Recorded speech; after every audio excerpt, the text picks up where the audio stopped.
Expulsada de sus tierras junto a sus pequeños hijos por la codicia de su propio cuñado, a Consuelo no le quedó más remedio que aceptar el único techo que le ofrecieron, la vieja casa torcida en la colina, una estructura que, según los viejos, se hundía en la tierra cada noche. Desesperada y sin nada que perder, aceptó su destino. Pero lo que nadie sabía era el secreto que encontraría bajo el suelo podrido de su sótano. Una verdad viva que explicaba por qué la casa nunca estuvo recta. Parece una leyenda, pero esta historia ocurrió de verdad en las afueras de un pequeño pueblo en la sierra de Oaxaca y se cuenta hasta el día de hoy. Si las historias sobre el poder de la justicia de la naturaleza resuenan contigo, suscríbete al canal para que continuemos este viaje juntos. El sol de la sierra de Oaxaca caía sin piedad sobre el rostro de Consuelo. Pero el calor no era nada comparado con el frío que se había instalado en sus huesos. Hacía solo unos meses que había enterrado a su esposo, llevándose con él la risa de la casa y el pan de la mesa. Ahora, la viudez era una manta pesada que la cubría día y noche. Sus 3 pequeños hijos, ajenos a la crueldad del mundo, la miraban con ojos grandes y hambrientos, preguntando en silencio cuándo volvería papá. Cada atardecer, el miedo se apoderaba de ella como una fiera.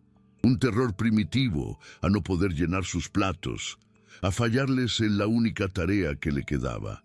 Su corazón era un pájaro asustado, atrapado en la jaula de la indigencia. La desgracia de Consuelo era la oportunidad de don Ramiro, su propio cuñado. Un hombre de corazón encallecido y alma torcida por la avaricia, que veía en la vulnerabilidad de la viuda la llave para apoderarse de las tierras familiares. No esperó ni a que las flores en la tumba de su hermano se marchitaran. Se presentó en su puerta con la frialdad de un buitre, con papeles falsos en una mano y una orden de desalojo en la otra. No hubo súplicas que lo conmovieran ni lágrimas que ablandaran su mirada de acero. La expulsó sin misericordia, arrojándola a ella y a los niños a la intemperie, recordándole que ahora, sin un hombre que la protegiera, no era más que un estorbo. Con el corazón hecho pedazos y sus pocas pertenencias en un atado, Consuelo arrastraba a sus hijos por los caminos polvorientos del pueblo. Tocó puertas que no se abrieron, pidió ayuda a rostros que se volvieron de piedra. El miedo a la ira de don Ramiro era una sombra que se extendía por toda la comunidad, más fuerte que la compasión por una viuda y sus huérfanos. La noche se cernía sobre ellos, fría y amenazante, y el llanto silencioso de su hijo menor era como una daga en su alma. La desesperación la empujaba hacia los márgenes, hacia donde la gente decente no se atrevía a mirar. Fue entonces, en los límites del pueblo, donde la esperanza casi moría, que la vio. La llamaban la Casa Torcida, una construcción de adobe y madera que desafiaba la gravedad, inclinada hacia un lado como un anciano vencido por el tiempo. Tenía las ventanas rotas como ojos vacíos y un techo que amenazaba con desplomarse. Los aldeanos contaban que estaba maldita, que el diablo mismo había torcido sus cimientos una noche de tormenta y que ningún alma había podido habitarla por más de una luna. Pero para Consuelo, el frío en los huesos de sus hijos era un demonio mucho más real. Con el último aliento de su coraje, empujó la puerta chirriante y entró en la oscuridad, buscando un refugio en el único lugar que el mundo le había dejado. El interior era el esqueleto de un hogar. El polvo, espeso como una mortaja, cubría los pocos muebles rotos que quedaban, y el aire era denso, con el olor a humedad y abandono. El suelo se inclinaba de forma tan pronunciada que caminar era un esfuerzo consciente para no perder el equilibrio. Pero Consuelo no vio la suciedad ni el peligro. Vio 4 paredes que la protegerían del sereno y un techo, aunque agujereado, sobre las cabezas de sus hijos. Con una energía que nació de la pura desesperación, barrió un rincón con una rama seca, Extendió su único zarape y acurrucó a los niños, prometiéndoles con voz temblorosa que allí estarían a salvo, que aquella sería su nueva fortaleza. Esa noche, mientras sus hijos dormían el sueño agotado de la inocencia, Consuelo permaneció en vela, escuchando los lamentos de la casa. La madera crujía, las paredes parecían susurrar historias de pena y el viento se colaba por las grietas con un aliento helado. Fue entonces cuando lo oyó. No era el viento ni un animal. Era un sonido sordo, rítmico, que venía de abajo, directamente bajo sus pies. Un golpe, una pausa y otro golpe, un latido subterráneo que parecía hacer vibrar la tierra misma. El miedo le erizó la piel, pero la curiosidad, una semilla peligrosa plantada por la necesidad, empezó a germinar. El sonido no era maligno, sonaba a trabajo, a un esfuerzo oculto.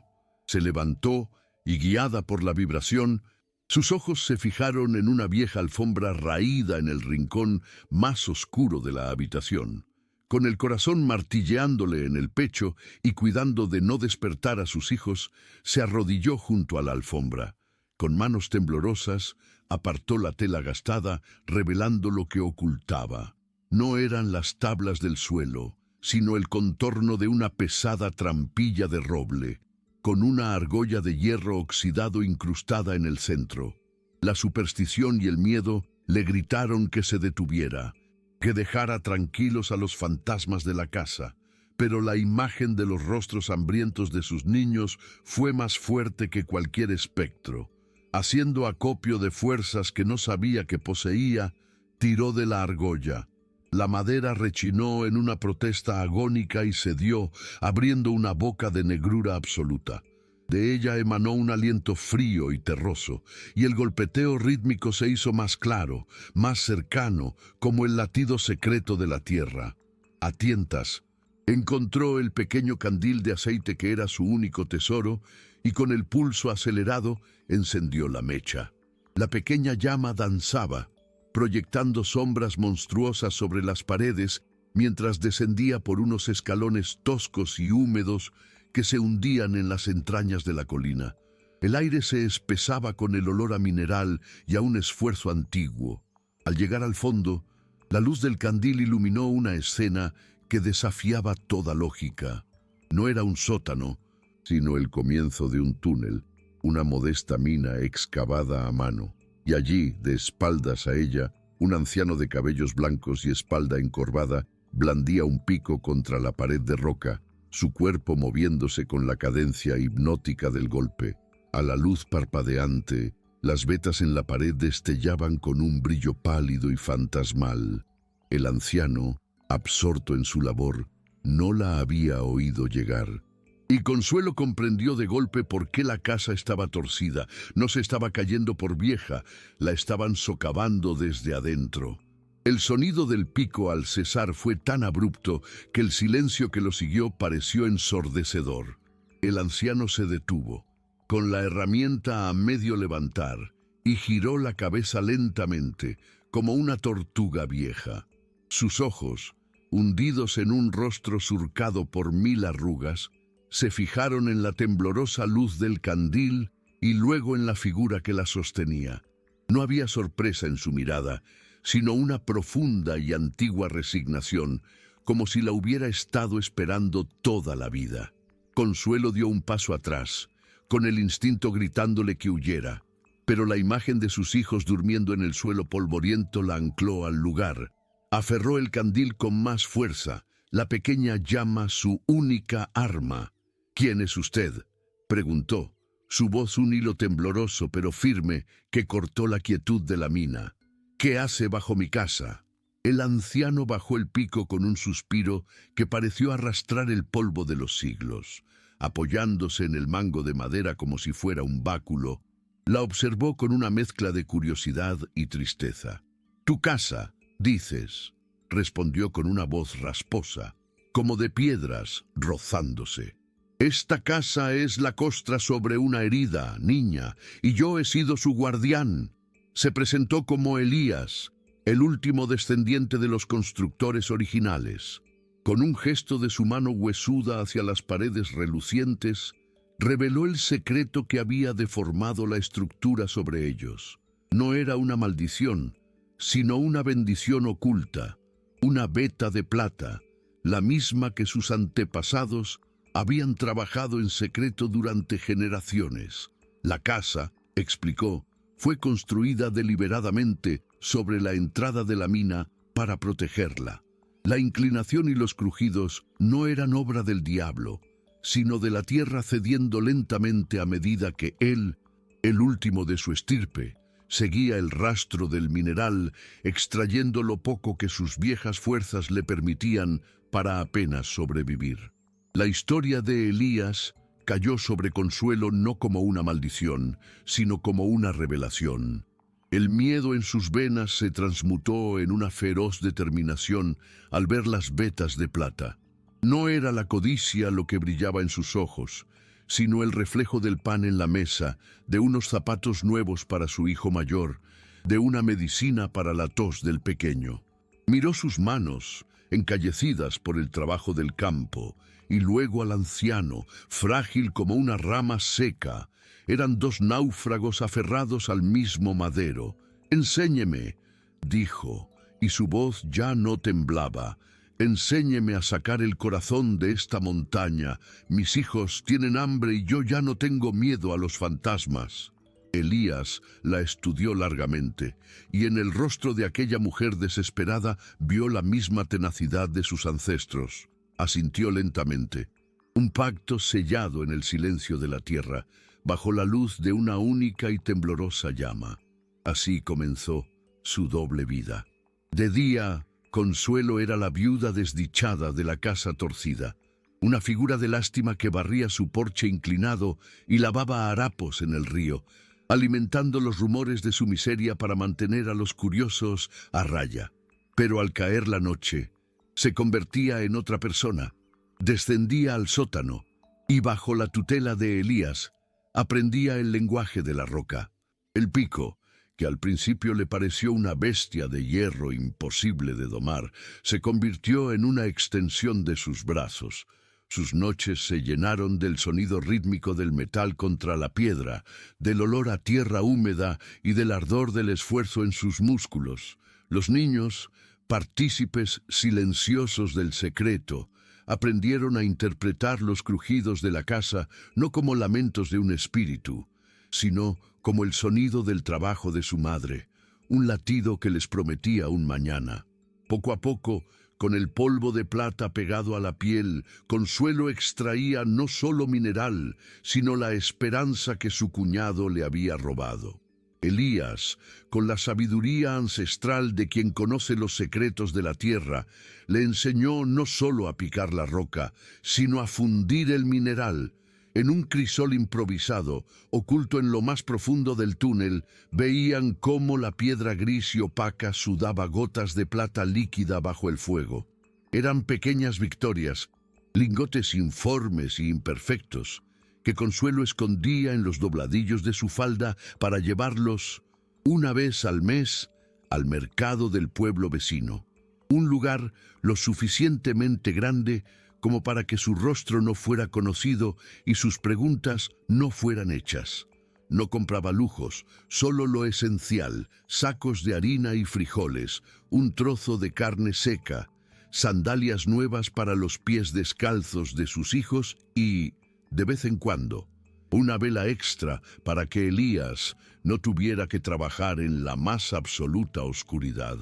La casa ya no era solo un refugio, era un cofre del tesoro, y cada crujido de sus vigas era el sonido de su secreto bien guardado. Pero en un pueblo pequeño, el secreto mejor guardado es el que viaja más rápido. La miseria de Consuelo era un hecho aceptado, una historia de advertencia contada en voz baja. Por eso, cuando el color volvió a las mejillas de sus hijos y sus ropas ya no colgaban de sus huesos como espantapájaros, los murmullos comenzaron. Nadie la veía trabajar en los campos, nadie le daba limosna. ¿De dónde salía el humo que a veces se veía subir de su chimenea por la noche? La semilla de la sospecha, plantada por la envidia, llegó a oídos de don Ramiro. A él, más que a nadie, le extrañó la supervivencia de su cuñada. La había dejado para que se quebrara, para que volviera suplicando. Su resistencia era una ofensa, una anomalía que su mente codiciosa no podía procesar. Una tarde, incapaz de soportar la intriga, sus ojos, fríos como los de una serpiente, se posaron en la silueta inclinada de la casa al otro lado del pueblo, y una idea oscura comenzó a tomar forma en su mente. Tal vez su hermano había escondido algo en aquella ruina. Una noche, envuelto en el manto de la oscuridad que tan bien conocía su alma, don Ramiro se movió con el sigilo de un coyote hacia la casa torcida. No llevaba papeles ni testigos. Solo la sospecha ardiendo en sus entrañas. Se mantuvo a distancia, oculto entre los matorrales, sus ojos escrutando la silueta deforme de la construcción contra el cielo estrellado. Al principio no vio nada más que abandono, pero su paciencia era la de un cazador. Esperó y fue recompensado. Una finísima hebra de humo, casi invisible, se elevaba desde la chimenea. Un fantasma gris que se disolvía en la negrura. ¿Fuego para calentarse en una noche templada? No, olía diferente. A metal, a tierra quemada. Se acercó más, pegando el oído a los cimientos de adobe, y entonces lo escuchó. Un latido sordo, rítmico, que venía de las profundidades. No era un fantasma, era un pico. Una sonrisa torva se dibujó en su rostro. La casa no estaba maldita, estaba preñada de un secreto, y él se encargaría de hacerlo nacer, aunque tuviera que destriparla. Dentro de la mina, el brazo de Elías detuvo a Consuelo a mitad de un golpe.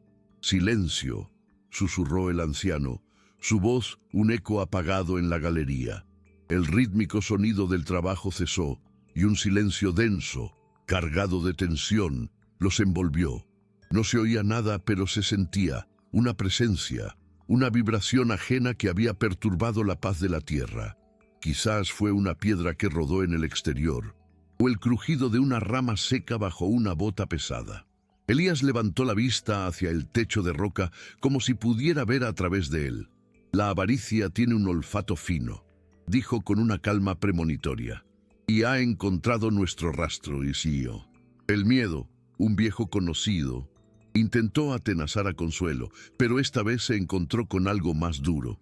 Aferró el mango del pico con una fuerza nueva. Ya no era solo una herramienta para sacar plata, ahora era el arma con la que defendería el pan de sus hijos y el único hogar que les quedaba. Miró hacia la escalera que llevaba a la superficie, donde sus niños dormían, y supo que el lobo no solo rondaba, sino que estaba a punto de golpear la puerta. No hubo golpe. La puerta de madera podrida no resistió el envite de una bota pesada y reventó hacia adentro con un estruendo de astillas y goznes arrancados. El grito ahogado de los niños fue el eco inmediato del estallido, despertados bruscamente de su sueño por la violenta irrupción. En el umbral, recortada contra la noche, la figura corpulenta de don Ramiro llenaba el hueco. Sus ojos rastrearon la estancia miserable, pasaron por encima de los niños acurrucados y asustados, y se clavaron en el rectángulo de negrura que se abría en el suelo. No necesitó preguntar. Una sonrisa de chacal se extendió por su rostro. «Lucón, que aquí era el tesoro del tonto de mi hermano», gruñó, su voz goteando desprecio. Dio una patada a la trampilla, como para marcar su dominio, y sin esperar respuesta, se adentró en la casa, un depredador que finalmente había acorralado a su presa. Consuelo y Elías subieron las escaleras a tiempo para ver a Ramiro asomarse al pozo de oscuridad, sus ojos brillando con una codicia febril. Al verlos emerger, manchados de tierra y con las herramientas en la mano, soltó una carcajada que retumbó en la pequeña habitación. «Así que los fantasmas de la casa eran una viuda y un viejo», se burló. Descendió unos peldaños, lo justo, para que la luz del candil que aún sostenía Consuelo iluminara las vetas de plata. Sus ojos se abrieron como platos, devorando el brillo del mineral. El aire se le escapó en un silbido de pura avaricia.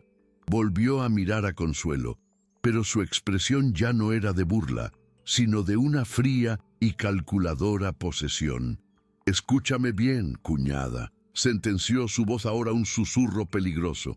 «Esta casa es mía, esta tierra es mía, y lo que hay debajo también. Tú y el viejo seguiréis picando, pero ahora para mí, y tus hijos, ellos serán la garantía de que no se te ocurra ninguna estupidez». La sangre se heló en las venas de Consuelo, no de miedo, sino de una furia gélida. La amenaza contra sus hijos fue la chispa que encendió el polvorín de su espíritu. Levantó la barbilla, y la luz del candil borró la sombra de la viuda desvalida para revelar el rostro de una loba acorralada. Elías, a su lado, permaneció inmóvil como una estatua de roca, pero sus ojos ancianos se clavaron en Ramiro con un peso que parecía medir el alma del intruso y encontrar la hueca. Consuelo bajó el pico lentamente, no como un acto de rendición, sino como quien depone un arma sabiendo que pronto la volverá a usar. «Está bien, Ramiro», dijo. Su voz despojada de todo temblor, plana y fría como una laja de piedra. «Trabajaremos para ti, pero los niños no bajan a la mina, se quedan arriba, y si les tocas un solo pelo, esta montaña será tu tumba». La sorpresa descolocó a Ramiro por un instante, pero la recuperó con una risa de superioridad, ciego a la promesa mortal que latía bajo las palabras de sumisión. Así comenzó una nueva y terrible rutina. Ramiro se instaló en la casa como un rey, en un trono de podredumbre, comiendo la comida que Consuelo preparaba con el fruto de su propio trabajo subterráneo y vigilando la trampilla con ojos de carcelero. Pero su ignorancia era tan grande como su codicia. No entendía de puntales, de vetas falsas, ni del lenguaje secreto de las rocas. En la oscuridad de la mina, fuera del alcance de su mirada, Elías y Consuelo forjaron un pacto silencioso, comunicado en el ritmo de los picos y en miradas fugaces a la luz de las velas. Fue Elías quien, una noche, mientras Ramiro roncaba borracho de mezcal, le mostró a Consuelo el verdadero secreto de la casa. No era solo la mina lo que la inclinaba, era un pilar de roca, un grueso soporte natural que sus antepasados habían dejado intacto y alrededor del cual habían excavado, pues sostenía no solo el suelo de la casa, sino una sección inestable de la colina entera. «La avaricia siempre cava demasiado profundo», susurró el anciano, golpeando suavemente el pilar con su nudillo. «Le diremos que la veta madre, la más rica de todas, atraviesa este mismo pilar. Será el arquitecto de su propia ruina». El plan se puso en marcha con la simplicidad de una trampa para animales. Al día siguiente, Consuelo le presentó a Ramiro una cantidad de plata deliberadamente miserable. La furia del hombre fue la esperada. «¿Te burlas de mí, mujer?», rugió, arrojando el pequeño lingote al suelo. Con una actuación digna de una mártir, Consuelo bajó la cabeza. «La veta se agota, Ramiro. Ya no queda casi nada». Dejó que el silencio se tensara, que la desesperación de él creciera hasta convertirse en pánico. Fue entonces, con una falsa vacilación, que ella mencionó el pilar. «Elías dice que la veta principal, la más pura, atraviesa la columna que sostiene la casa, pero es tocarla y firmar nuestra sentencia de muerte. Dice que la colina entera se nos vendría encima». Miró a Ramiro a los ojos, dejando que viera un atisbo del tesoro y, junto a él, un miedo que ella sabía que él interpretaría como debilidad y no como astucia. La codicia de Ramiro fue un anzuelo que se tragó sin masticar. Se rió en su cara una carcajada áspera que apestaba a mezcal. «Mentiras, un cuento del viejo para quedarse con lo mejor». Apartó a Consuelo de un empujón y descendió a la mina como un toro enfurecido. A la luz de un candil examinó el pilar de roca, sus ojos enfermos de avaricia buscando el más mínimo destello. Elías, siguiendo el plan, había incrustado superficialmente algunas de las lascas de plata más brillantes en una grieta. Cuando la luz las alcanzó, Ramiro ahogó un grito de éxtasis. «¡Lo sabía!», exclamó golpeando la roca con el puño. «A partir de ahora, todo el trabajo se concentra aquí. Derribaremos este estorbo y sacaremos hasta la última onza». No escuchó el sutil crujido que recorrió la mina con sus palabras, ni vio la mirada fugaz, cargada de un terrorífico propósito, que se cruzaron Consuelo y Elías en la penumbra. La bestia había mordido el cebo. Bajo las órdenes de un Ramiro febril, comenzaron el trabajo más peligroso de sus vidas.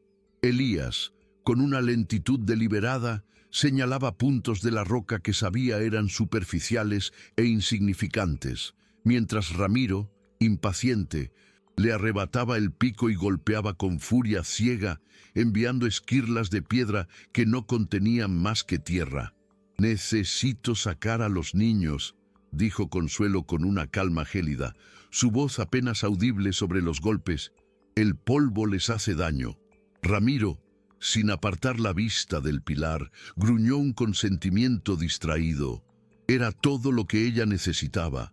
Subió, agarró a sus hijos dormidos, uno en cada brazo y el mayor de la mano, y los sacó a la noche fría, susurrándoles que era un juego. Luego volvió por Elías, quien ya la esperaba al pie de la escalera. Juntos emergieron de la mina por última vez, dejando a Ramiro solo con su obsesión, el sonido de su pico resonando como los clavos de su propio ataúd. Se alejaron hasta el borde del claro, ocultándose entre la misma maleza que antes había escondido a su verdugo. Desde allí observaron la silueta enferma de la casa, sintiendo las vibraciones de cada golpe bajo sus pies. El ritmo del pico se hizo más frenético, más desesperado. De repente se oyó un crujido agudo y prolongado, el lamento de la tierra rindiéndose. Le siguió el estruendo de un último golpe, un impacto de pura codicia que fue respondido por un rugido sordo que brotó de las profundidades. La casa torcida se estremeció violentamente como un animal herido de muerte. Por un instante pareció enderezarse, como si exhalara un último suspiro, y luego se desplomó sobre sí misma con un grito de madera astillada y adobe pulverizado, hundiéndose en el agujero que la había sostenido y condenado. Una nube de polvo se elevó hacia el cielo estrellado y después solo hubo silencio, un silencio tan absoluto que parecía haber borrado no solo la casa, sino también el eco de toda la maldad que había albergado. El polvo tardó una eternidad en asentarse, cayendo como una ceniza fantasmal sobre la escena de la destrucción. Cuando por fin el aire se aclaró, no quedaban escombros de una casa, sino la tumba abierta de la colina, un cráter de tierra removida y vigas rotas. Consuelo apretó a sus hijos contra su pecho con una fuerza que era a la vez protectora y desesperada, cubriendo sus ojos para que no vieran el resultado final de la violencia que los había liberado. En su corazón no había triunfo, solo el peso helado de una justicia terrible y necesaria. A su lado, Elías permanecía de pie, tan quieto como la roca que también conocía, su rostro inescrutable a la luz de la luna.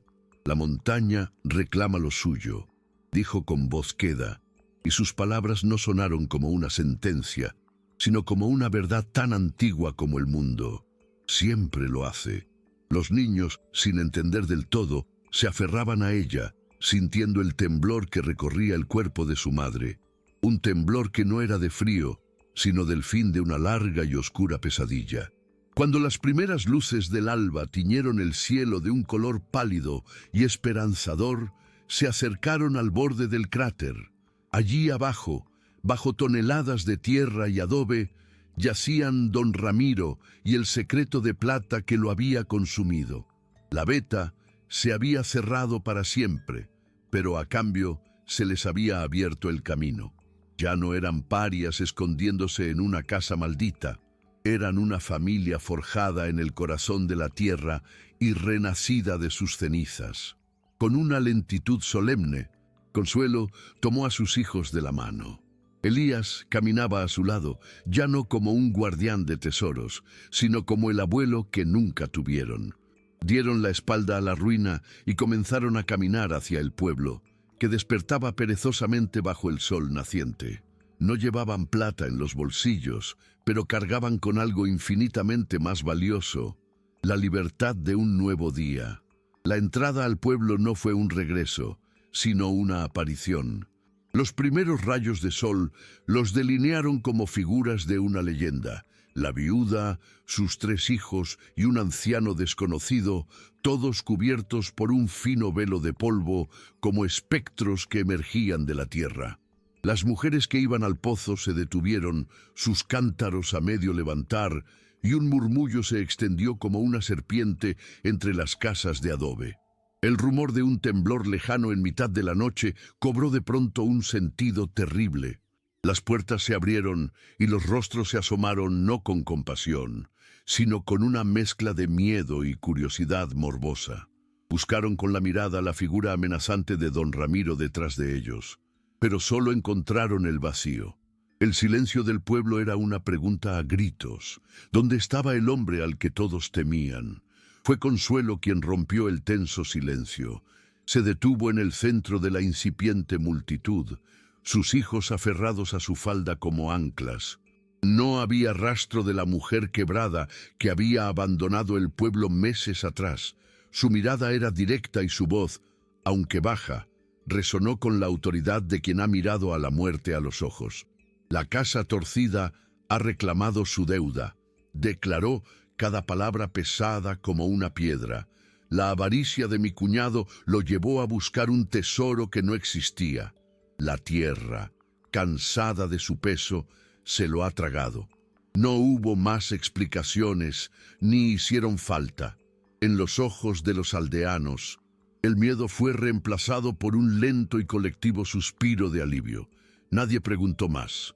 La maldición de la casa se había convertido, de repente, en una bendición para el pueblo, y Consuelo, la viuda desamparada, era ahora la improbable heraldo de su liberación. La noticia de la muerte de don Ramiro no se esparció como un chisme, sino como el repique de una campana de liberación. Los hombres y mujeres que habían bajado la mirada ante él, que le debían favores o le temían por sus tierras, respiraron un aire que de repente parecía más limpio. Sin esperar juicios ni bendiciones, Consuelo se dio la vuelta y, con Elías y los niños, siguiéndola como una pequeña procesión, enfiló el camino hacia la casa que le habían arrebatado. La multitud se abrió para dejarla pasar, un mar de rostros silenciosos que ahora la miraban con un respeto teñido de asombro. Fue el herrero del pueblo, un hombre al que Ramiro había humillado 1000 veces, quien se adelantó sin decir palabra y con 2 golpes certeros de su martillo hizo saltar la cerradura que el tirano había instalado. El aire del interior aún olía a su soberbia y a su mezcal, pero ya no era la guarida de un lobo. Era, una vez más, el hogar de su familia. Los días que siguieron fueron un ritual de purificación. Consuelo abrió las ventanas para que el sol barriera los últimos fantasmas de Ramiro, mientras Elías, ahora el abuelo Elías, usaba sus manos sabias para reparar los muebles rotos y asegurar una puerta que colgara derecha sobre sus goznes. Sus manos, antes expertas en leer la roca, ahora enseñaban al hijo mayor a tallar madera y a la más pequeña a reconocer el canto de los pájaros. Por primera vez en meses, las risas de los niños resonaron sin miedo en el patio, persiguiendo gallinas y dibujando en la tierra. La historia de la casa torcida se tejió en el telar de las leyendas del pueblo.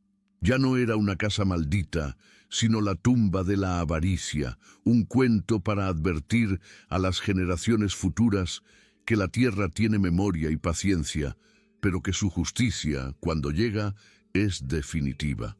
Consuelo nunca volvió a buscar plata. El verdadero tesoro no estaba bajo la tierra, sino sentado a su mesa cada noche. Una familia unida por el fuego del hogar y la certeza de que, aunque la vida se tuerza, la fuerza de un corazón recto siempre encuentra la manera de enderezar el camino. Pasaron las semanas y el polvo de la tragedia se asentó no solo en la tierra, sino en el alma del pueblo. La ausencia de Ramiro dejó un vacío que no fue llenado por el miedo, sino por una silenciosa deliberación. Un atardecer, mientras el abuelo Elías enseñaba a los niños a leer las estrellas desde el porche, una delegación de los ancianos del pueblo se presentó en la puerta de Consuelo. No venían a interrogar ni a juzgar, sino con el sombrero en la mano y la vergüenza en la mirada. Le hablaron de las tierras, de los títulos que Ramiro había torcido con sobornos y amenazas. En un acto de justicia comunal, declararon nulos los papeles del déspota y le devolvieron a Consuelo no solo lo que era de su esposo, sino todo el patrimonio familiar que la avaricia de su cuñado había consumido. Ya no era la viuda desterrada, era la guardiana de la memoria y la heredera legítima de un futuro que le había sido robado. Consuelo aceptó, no con la alegría del que recupera una fortuna, sino con la gravedad solemne de quien recibe una responsabilidad. La tierra, para ella, ya no era una promesa de plata, sino de maíz. No era un tesoro que esconder, sino un campo que sembrar para que sus hijos nunca volvieran a conocer el hambre. Su primer acto como dueña de sus tierras no fue cercarlas, sino caminar hasta la parcela del herrero, aquel que había roto sus cadenas, y devolverle la franja de terreno que Ramiro le había quitado en un pleito injusto. El pueblo entero entendió el gesto. La justicia de Consuelo no era la de la venganza, sino la de la restauración. Ella, que había vivido en la casa más torcida de todas, dedicó el resto de sus días a enderezar las vidas que la tiranía había inclinado, demostrando que la verdadera riqueza de la tierra no se mide en onzas de metal, sino en las manos que se ayudan mutuamente a cosecharla. Los años pasaron, y con ellos, la leyenda de Consuelo creció entrelazada con la del pueblo. Su casa no tenía plata, pero se convirtió en el verdadero corazón de la comunidad. No era una cacique que gobernara con mano dura, sino una consejera a la que acudían los vecinos para mediar en disputas o pedir una palabra de aliento, pues sabían que hablaba desde la sabiduría de quien lo ha perdido todo y lo ha vuelto a ganar. Sus hijos crecieron fuertes y rectos, con la memoria de la casa torcida no como una pesadilla, sino como la cuna de su fortaleza. El cráter donde una vez se irguió la construcción fue reclamado por la naturaleza. La madre selva y las flores silvestres cubrieron la cicatriz de la tierra, y los ancianos lo llamaban la sepultura del avaro, un recordatorio mudo de que la tierra siempre cobra sus deudas. Una tarde, mientras el sol teñía de oro los campos de maíz que se extendían hasta donde alcanzaba la vista, el abuelo Elías, con la espalda ya más curvada por el tiempo que por el pico, miraba a Consuelo desgranar elotes en el porche. Sus hijos, ya casi hombres, trabajaban la tierra con la risa fácil de quienes no conocen la escasez. «Alguna vez», comenzó el anciano con su voz rasposa, «extrañas el brillo de la plata». Consuelo detuvo sus manos y levantó la vista hacia el horizonte, hacia el lugar donde el cielo se unía con su cosecha. Una sonrisa serena iluminó su rostro. «El único brillo que necesito es ese, abuelo», respondió, señalando con la barbilla el sol poniente, el del sol sobre nuestro campo y el de los ojos de mis hijos cuando se van a dormir con la barriga llena. Ese es un tesoro que ninguna mina puede dar y ningún hombre puede robar. Elías no respondió con palabras. Una lágrima solitaria, brillante como una gota de plata purificada, surcó una de sus arrugas y se perdió en su barba blanca. Había pasado una vida entera escuchando los susurros de la roca, guardando un secreto que era a la vez una bendición y una carga. Ahora entendía que el verdadero valor de la mina no había estado en el metal, sino en el poder que le dio para forjar un final distinto, para cambiar el destino de una familia. Sus manos, que recordaban el peso del pico, ahora solo conocían la calidez de la mano de un niño o la textura de una mazorca. La montaña le había enseñado a excavar. Consuelo le había enseñado para qué valía la pena vivir. Y así, la leyenda de la casa torcida se transformó. Ya no era un cuento de espantos susurrado en la noche, sino la crónica de una matriarca, contada a la luz del día. Las abuelas del pueblo, al señalar la hondonada cubierta de flores silvestres, ya no hablaban de un demonio que torció los cimientos, sino de una mujer que los enderezó. Enseñaban a sus nietos que la verdadera riqueza no se extrae de las entrañas de la tierra, sino que se cultiva sobre ella con trabajo, justicia y amor. Consuelo, con el cabello tan blanco como el de Elías lo fue alguna vez, vivió para ver a sus nietos correr por los mismos campos que ella había reclamado del polvo, demostrando que de las ruinas de una casa torcida podía nacer el linaje más recto y fuerte que la sierra de Oaxaca hubiera conocido jamás. El abuelo Elías se despidió del mundo en una mañana de cosecha, no en la oscuridad de una mina, sino bajo el calor del mismo sol que había aprendido a amar. Sus ojos, que una vez solo vieron el brillo frío de la plata, se cerraron por última vez viendo los rostros sonrientes de los nietos de Consuelo, quienes lo rodeaban como a un patriarca. No hubo lamentos de pena, sino un profundo y sereno agradecimiento.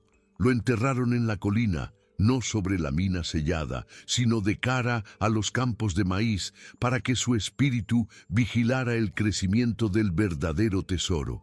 Sobre su tumba, Consuelo no plantó una cruz de piedra, sino un joven árbol de copal, cuya resina sagrada perfumaría el aire y contaría la historia de un hombre que, buscando el corazón de la roca, encontró el de una familia. Y Consuelo, a su tiempo, siguió al anciano en ese último viaje. Murió como había vivido sus últimos años, sentada en su porche con la espalda recta y la mirada tranquila, rodeada por el murmullo de una familia que era ya tan grande y fuerte como un ceibo centenario. No dejó herencia de plata, sino de principios. Su testamento no estaba escrito en papel, sino en los surcos de la tierra labrada, en la rectitud de las paredes de cada casa del pueblo y en la memoria colectiva que enseñaba que un hogar se derrumba por la codicia, pero se hace indestructible con la justicia.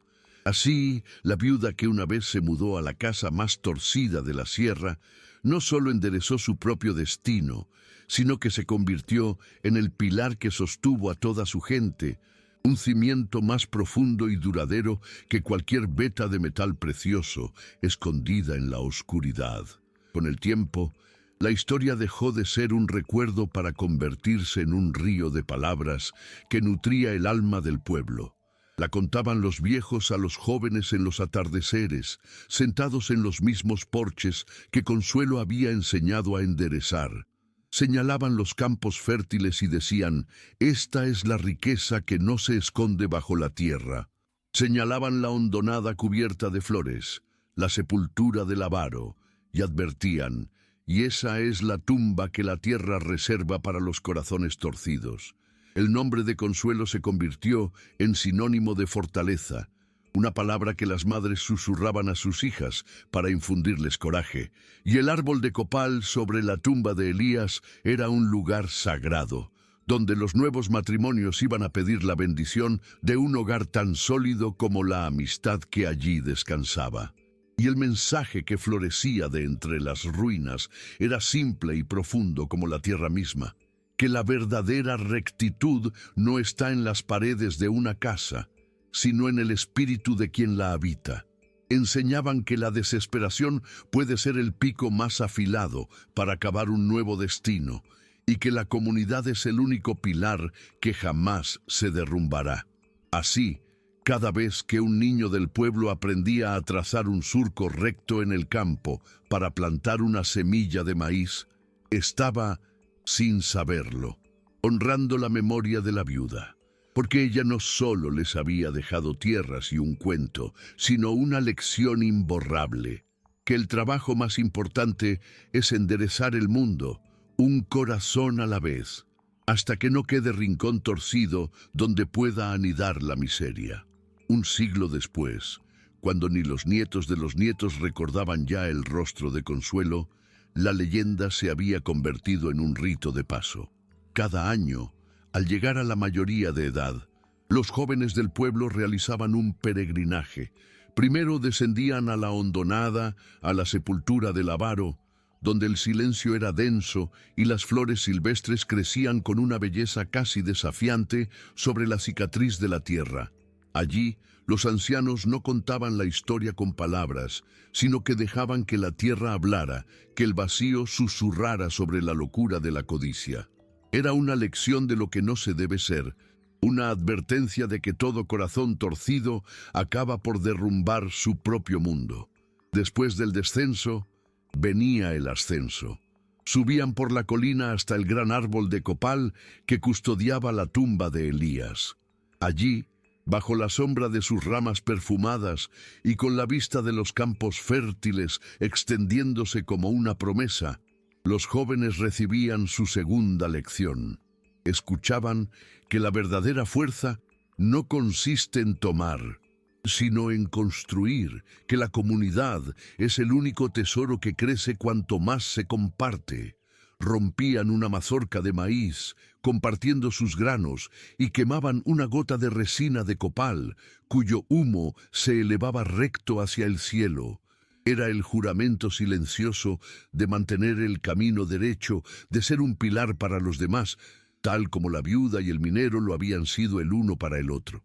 Y el rito no terminaba allí, en la colina. Al volver al pueblo, cada joven debía realizar una última tarea, construir algo. Podía ser un pequeño muro de adobe para reforzar la casa de un vecino, un banco de madera para la plaza o un simple surco, perfectamente recto, en el campo comunal. No importaba la escala de la obra, sino su intención.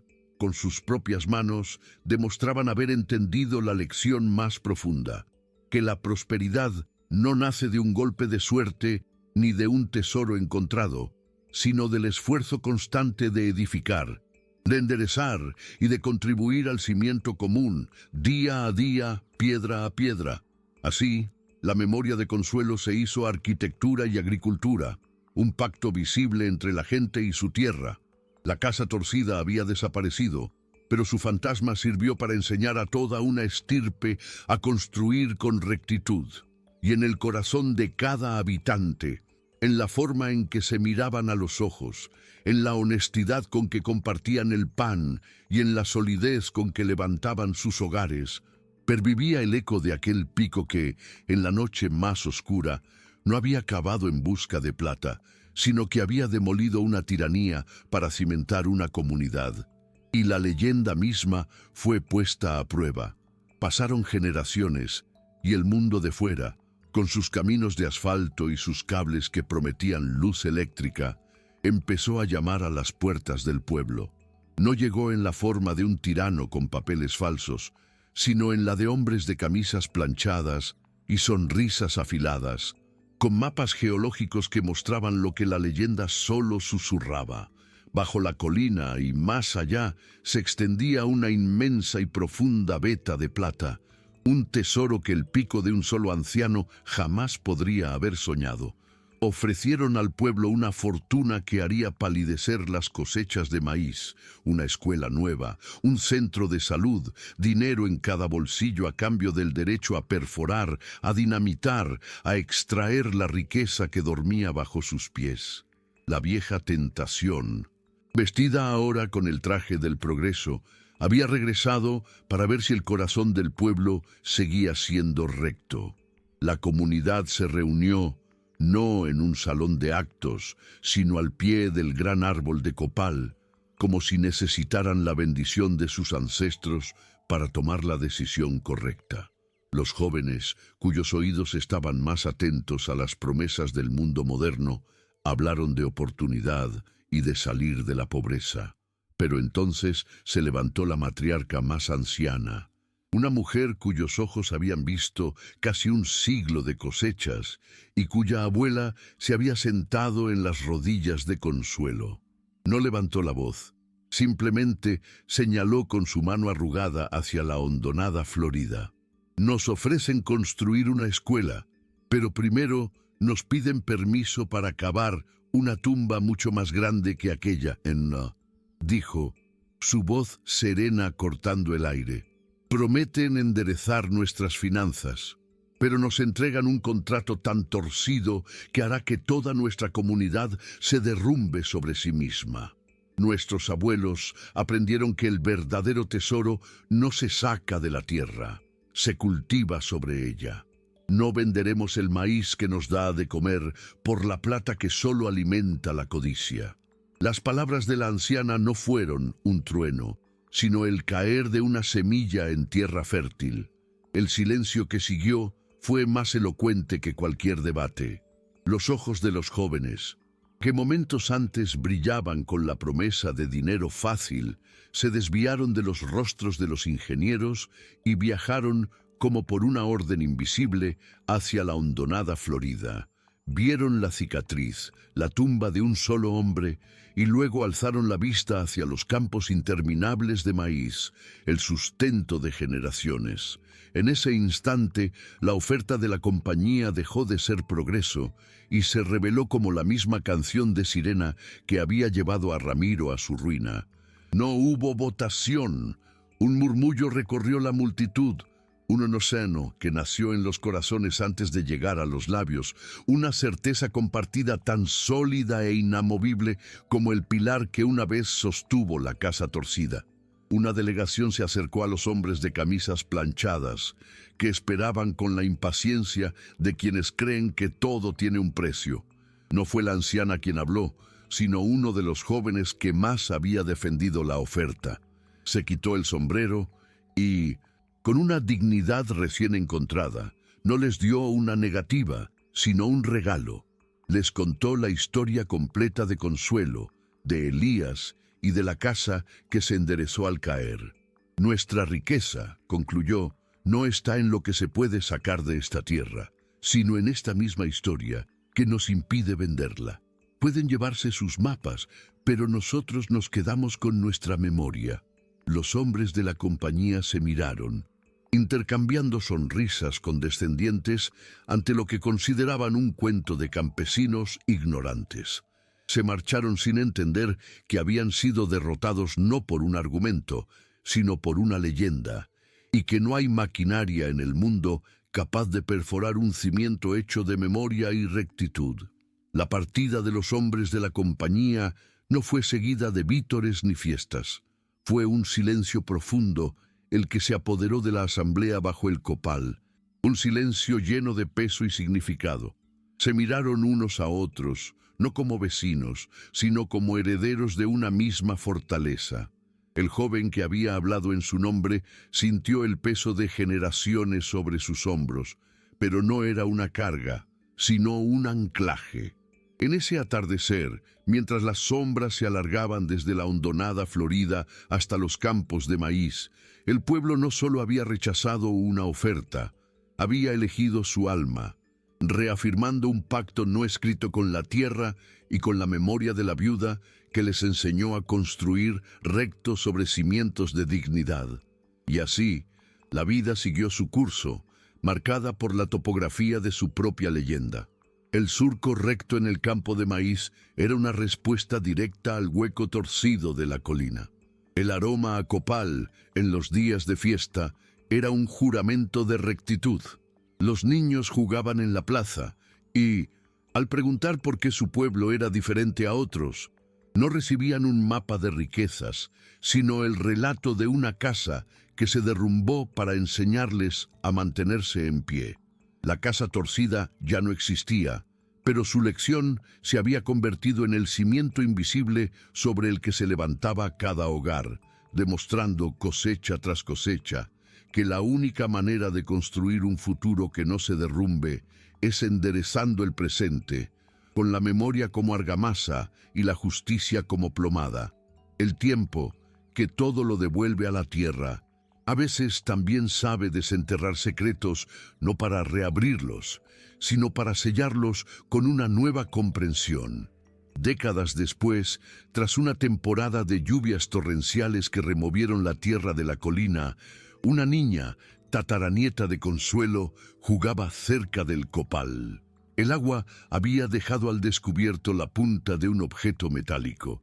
Con la curiosidad de la infancia, escarbó con sus manos pequeñas hasta liberar una cabeza de pico, pequeña y carcomida por una herrumbre tan profunda que parecía una costra de tierra solidificada. No había en ella el más mínimo destello de plata, solo el peso opaco del hierro y el esfuerzo de incontables noches. La niña, criada con el río de la leyenda en sus oídos, no vio un arma ni una herramienta para la codicia, vio una reliquia, la raíz de su propia fortaleza, el hueso de un pasado que alimentaba su presente. La llevó, no a los ancianos, sino que la depositó con reverencia en el hueco de una de las raíces más gruesas del copal, como una ofrenda. Allí se quedó a la vista de todos, no como un mapa hacia un tesoro olvidado, sino como una brújula. Con el paso de los años, el musgo creció en sus cavidades, y las ofrendas de granos de maíz y flores silvestres la rodearon, integrándola al altar viviente. Se convirtió en la lección final y tangible de la leyenda, que la misma herramienta puede servir para derrumbar un mundo o para cimentar una comunidad. Un recordatorio perpetuo de que las manos que pueden torcer los cimientos son las mismas que tienen el poder y el deber de construir un camino recto para las generaciones venideras, un surco a la vez. Con el tiempo, la fama del pueblo se extendió más allá de las sierras, no por sus cosechas ni por alguna riqueza oculta, sino por su extraña y silenciosa solidez. Llegaban forasteros, no con mapas ni contratos, sino con el corazón cansado de un mundo que parecía cada vez más inclinado. Buscaban el secreto de su rectitud y no encontraban leyes escritas en piedra ni discursos grandilocuentes. Encontraban a un pueblo que caminaba derecho, que compartía el pan con la mirada limpia y que, al ser preguntados, simplemente señalaban dos puntos en el paisaje: la hondonada florida donde la avaricia yacía sepultada y el árbol de copal donde la amistad vigilaba desde la colina. El secreto, entendían los visitantes, no era algo que se pudiera aprender, sino algo que se respiraba en el aire, un legado que se había filtrado en la tierra misma. Y así, la casa que nació torcida para ocultar un tesoro, legó al mundo una verdad mucho más valiosa al derrumbarse. Enseñó que el verdadero pilar de una comunidad no es la riqueza que se extrae, sino la historia que se comparte, que un hogar no se mide por la rectitud de sus paredes, sino por la integridad de quienes lo habitan, y que la justicia, como la buena siembra, a veces requiere demoler los cimientos podridos para que, de las ruinas, pueda crecer algo tan fuerte y tan derecho que alimente a todas las generaciones por venir, un surco a la vez, bajo el sol que brilla para todos por igual. Uno de aquellos forasteros fue un joven historiador que llegó con la intención de escribir un libro sobre las economías de subsistencia de la sierra. Venía armado con la arrogancia de la academia, buscando desentrañar las verdaderas razones de la inusual prosperidad del pueblo, técnicas agrícolas superiores, una estructura social anómala, quizás un secreto comercial. Escuchó la leyenda de la casa torcida con una sonrisa condescendiente, catalogándola como un fascinante, aunque primitivo, mito fundacional. Pasó semanas entrevistando, midiendo y analizando, pero sus datos no cuadraban. No había una técnica secreta, no había una jerarquía oculta. Sus modelos lógicos se estrellaban contra una realidad que no se dejaba cuantificar. Su frustración alcanzó el clímax un día en la plaza del mercado. Observó cómo una mujer, tras comprar su maíz, se dio cuenta de que el vendedor le había dado una medida de más por error. Sin que nadie la viera, con un gesto tan natural como respirar, devolvió el exceso a otro saco cuando el hombre se dio la vuelta. El historiador, perplejo, se acercó a ella y le preguntó por qué lo había hecho. La mujer lo miró con extrañeza, como si la pregunta fuera absurda. «Porque el camino se anda derecho», respondió simplemente, antes de seguir su rumbo. En ese instante, el historiador comprendió. La leyenda no era una historia que contaban, era la brújula moral con la que navegaban. No era un cuento sobre el pasado, sino la argamasa invisible que mantenía cada piedra de su presente en su lugar. Cerró su libreta de notas, guardó sus teorías y comenzó a escribir un libro completamente diferente. No sobre la economía de un pueblo, sino sobre el poder de un cuento para construir un mundo. El libro que escribió no fue un éxito de ventas, pero se convirtió en una obra de culto entre antropólogos, sociólogos y almas perdidas que buscaban un modelo de mundo que no estuviera en venta. No lo tituló con un análisis académico, sino con una simple frase que le dijo la mujer del mercado: «El camino se anda derecho». En sus páginas, el historiador no romantizaba la pobreza ni demonizaba el progreso. Simplemente demostraba, con la precisión de un cirujano, cómo una sola historia, vivida y transmitida con integridad, podía convertirse en un sistema inmunológico contra la codicia, más eficaz que cualquier ley o muralla. El pueblo nunca leyó el libro, no lo necesitaban, ellos no leían la leyenda, la caminaban cada día, y así, mientras los siglos giraban, el paisaje se convirtió en el libro abierto que todos podían leer. Abajo, en la hondonada, la cicatriz de la casa torcida era una página de advertencia sobre la tumba que un hombre cava para sí mismo cuando su corazón se inclina. Arriba, en la colina, el gran copal era el índice que señalaba al cielo, un testamento viviente de que la amistad y el sacrificio echan raíces más profundas que cualquier veta de metal. Y en medio, extendiéndose entre la advertencia y la promesa, los surcos rectos de los campos de maíz eran la escritura diaria de un pueblo que había aprendido la lección más fundamental, que el verdadero tesoro de la tierra no se desentierra, sino que se cultiva, y que la cosecha más valiosa es un futuro tan recto como el camino que te lleva a casa. El libro trajo al mundo al pueblo, pero más importante, trajo a un nuevo tipo de peregrino al pueblo. No eran turistas en busca de una anécdota exótica, sino almas cansadas, corazones torcidos por un mundo sin brújula que llegaban buscando no un lugar, sino una dirección.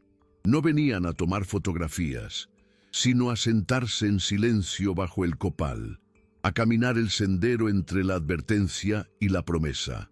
Los aldeanos no les ofrecían sermones, sino un vaso de agua fresca. No les vendían mapas, sino que les señalaban el campo y el cielo, y los peregrinos aprendían, no de las palabras, sino de la arquitectura moral del lugar, observando cómo se compartía una cosecha, cómo se reparaba una cerca sin pedir nada a cambio, cómo la palabra vecino era un verbo y no un sustantivo. Para los habitantes del pueblo, estos visitantes no eran una fuente de ingresos, sino una responsabilidad, la de ser guardianes vivos de su propia leyenda. Entendían, con una sabiduría que no estaba en los libros, que la historia de Consuelo era como la resina del copal. Si se intentaba vender en el mercado, se convertía en una simple mercancía. Pero si se quemaba como ofrenda, su aroma podía enderezar un alma. Por eso, nunca construyeron un hotel ni vendieron recuerdos. Su única concesión fue añadir más bancos de madera en la plaza. Y en ese acto final de desprendimiento, la leyenda completó su círculo perfecto. La historia de una viuda que derrotó la codicia se convirtió en el escudo que protegía a sus descendientes de la misma tentación, asegurando que su tesoro más grande, su rectitud, jamás sería excavado, ni vendido, ni puesto en un mapa. Simplemente sería vivido, un surco a la vez, bajo el sol que brilla para todos por igual. La última matriarca del linaje de Consuelo, una anciana cuya piel tenía la textura de la corteza del copal y cuyos ojos contenían la memoria de todas las cosechas, solía sentarse en el umbral de la casa original, ahora tan recta y sólida como un roble. Cuando un niño le preguntaba por el tesoro de la montaña, ella no respondía con la leyenda entera, sino con un gesto. Tomaba de su delantal 2 granos de maíz, uno liso y perfecto, el otro pequeño y retorcido. Ambos nacen de la misma milpa, susurraba. Su voz como el roce de las hojas secas. La tierra no juzga, solo ofrece. Es el sol, el agua y la mano del sembrador lo que decide si el fruto alimentará o se perderá. Así son los corazones. La misma tierra nos da a todos, pero cada uno elige cómo crecer, derecho hacia el sol o torcido hacia la sombra de su propia avaricia. Esa fue la herencia final de la casa torcida. No un cuento de fantasmas, ni siquiera una crónica de justicia, sino una sabiduría agrícola del alma. El pueblo entero se convirtió en una milpa cuidada con esmero, donde la memoria de Ramiro era la mala hierba que se arrancaba de raíz para que el resto creciera fuerte. Y el ejemplo de Consuelo y Elías era el agua que nutría las raíces. No eran ya los descendientes de una viuda, sino una comunidad de sembradores, cuyo trabajo diario consistía en cultivar la rectitud. Y así, la mujer que enderezó un hogar enseñó a su estirpe a cultivar un mundo donde el mayor tesoro no era una veta de plata oculta en la oscuridad, sino una cosecha de corazones rectos, creciendo a plena luz del sol, un surco a la vez, para siempre. La tierra, que una vez se tragó a un solo hombre en un acto de justicia concentrada, guardaba en su memoria el eco de aquel derrumbe. Pasaron más generaciones, y una noche, la sierra entera se despertó con un rugido profundo, no el de la codicia, sino el de la propia corteza terrestre, reacomodándose en un violento espasmo. El gran temblor sacudió los valles y las laderas, y las noticias que llegaron con el alba hablaban de pueblos reducidos a escombros, de casas de ladrillo moderno y cimientos de concreto hechas polvo. Cuando los equipos de ayuda, temiendo lo peor, llegaron finalmente al pueblo de la leyenda, se encontraron con un milagro silencioso. Las casas de adobe, aunque agrietadas y asustadas, seguían todas en pie. Habían crujido, se habían mecido como juncos en la tormenta, pero ninguna se había derrumbado. Los ingenieros y arquitectos que llegaron después no entendían. Estudiaban la composición del barro, la disposición de las vigas, buscando una fórmula que explicara la inverosímil resistencia de aquellas construcciones humildes. Fue entonces cuando un anciano, mientras reparaba con calma una grieta en su muro, les dio la única respuesta que existía. «Ustedes construyen sobre planos», les dijo, sin dejar de trabajar. «Nosotros construimos sobre un cuento. Cada vez que ponemos un adobe, recordamos que una casa torcida es una tumba esperando. Así que nos aseguramos de que cada pared sea tan recta como la intención que la levanta». Los expertos se marcharon con sus libretas llenas de datos inútiles, sin comprender que el pueblo no había sobrevivido gracias a una técnica, sino a una teología. El temblor no había puesto a prueba sus cimientos de tierra, sino su cimiento de memoria, y este, forjado en la ruina de la avaricia, había resultado ser más fuerte que la roca misma. La noticia del pueblo que se mantuvo en pie se extendió por la sierra no como un chisme, sino como un milagro. De los valles vecinos, donde las casas modernas se habían desmoronado como terrones de azúcar, llegaron gentes que no buscaban explicaciones técnicas, sino refugio. No llegaron con cámaras, sino con las manos vacías y el alma rota. Y el pueblo de Consuelo no les ofreció un sermón, sino un plato de frijoles y un adobe. Compartieron lo poco que tenían y, más importante, compartieron su saber. Les enseñaron a trazar un cimiento recto, no con niveles de burbuja, sino alineando la mirada con el horizonte y el corazón con la comunidad. Les enseñaron a mezclar el barro no solo con paja, sino con la intención de proteger a la familia.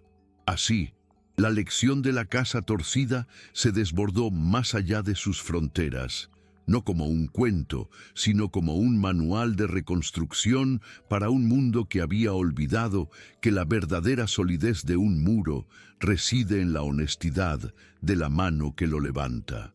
La historia de Consuelo nos enseña que la leyenda, una vez más, se transformó. Ya no terminaba con la muerte del avaro ni con la negativa a la compañía minera.